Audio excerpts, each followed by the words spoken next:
सुहागिनों का महापर्व हरतालिका तीज 6 सितंबर को मनाया जा रहा है। ये व्रत हर साल भाद्रपद महीने में शुक्ल पक्ष की तृतीया तिथि को रखा जाता है।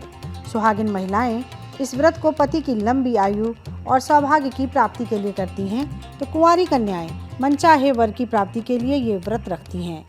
इस दिन निर्जला व्रत रखकर महिलाएं प्रदोष काल में भगवान शिव और मां पार्वती की विधि पूर्वक पूजा करती है। पंचांग के अनुसार शुक्ल पक्ष की तृतीया तिथि 5 सितंबर को दोपहर 12:21 से शुरू हो रही है।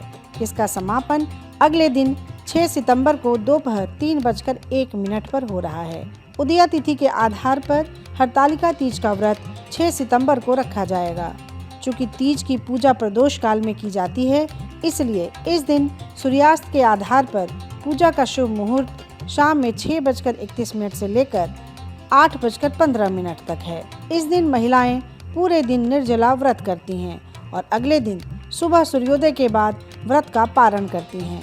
इस दिन महिलाएं अपने हाथ से गीली मिट्टी से भगवान शिव और मां पार्वती की मूर्तियां बनाकर उनकी पूजा करती हैं। इस व्रत में मूर्तियों के लिए गीली मिट्टी के अलावा और कौन कौन सी सामग्री जरूरी मानी जाती है, आइए इस वीडियो में जानते हैं। साथ ही ये भी जानते हैं कि इस दिन महिलाओं को सुहाग की कौन सी सामग्री दान करना चाहिए ताकि उन्हें ज्यादा से ज्यादा व्रत का फल मिल सके। धर्माचार्यों के मुताबिक इस दिन भगवान शंकर, मां पार्वती और गणेश जी की प्रतिमा बनाने के लिए गीली मिट्टी या फिर बाजार से बनी हुई प्रतिमा लाएं। उन्हें विराजमान करने के लिए लकड़ी की चौकी लें। मिट्टी का कलश ढक्कन सहित लाएं।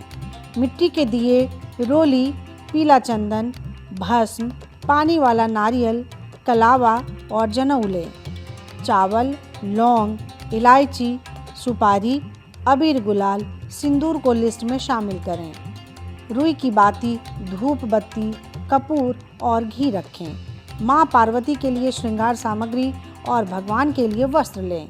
पंचामृत के लिए गाय का दूध, दही, शक्कर, घी और पंचमेवा रखें। भगवान को भोग लगाने के लिए मिठाई और 5 प्रकार के फल लें।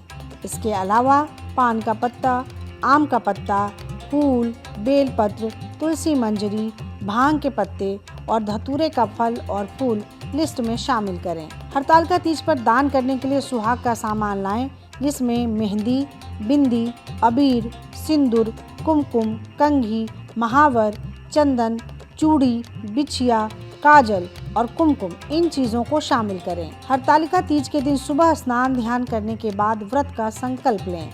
ये उपवास निर्जला रखा जाता है, लेकिन अगर सेहत ठीक नहीं है तो फलाहार भी कर सकते हैं। इस दिन शुभ मुहूर्त में भगवान शिव और पार्वती की एक साथ उपासना करें।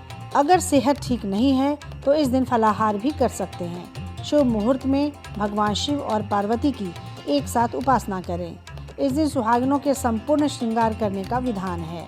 मां पार्वती को सौभाग्य का सारा सामान अर्पित करें। उनसे अपनी मनोकामना की पूर्ति के लिए प्रार्थना करें। उन्हें फल, फूल, मिठाई, धूप, कपूर अर्पित करें।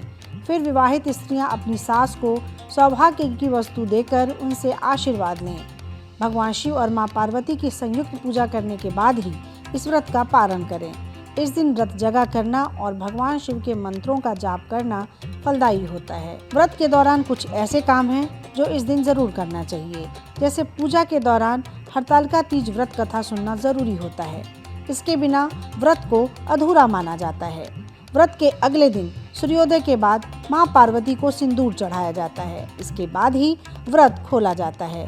पूजा के बाद सुहाग की सामग्री को किसी ब्राह्मण स्त्री या जरूरतमंद विवाहिता महिला को देना चाहिए। इन सब के अलावा हरियाली तीज के दिन काला कपड़ा धारण करने से बचना चाहिए।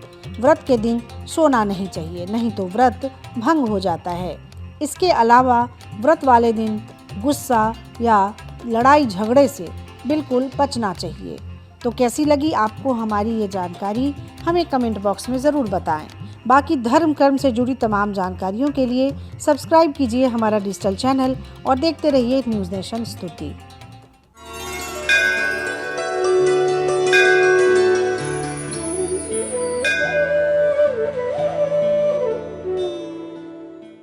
न्यूज नेशन अब व्हाट्सएप पर खबरों के ताजा अपडेट के लिए न्यूज नेशन के इस QR कोड को स्कैन करें।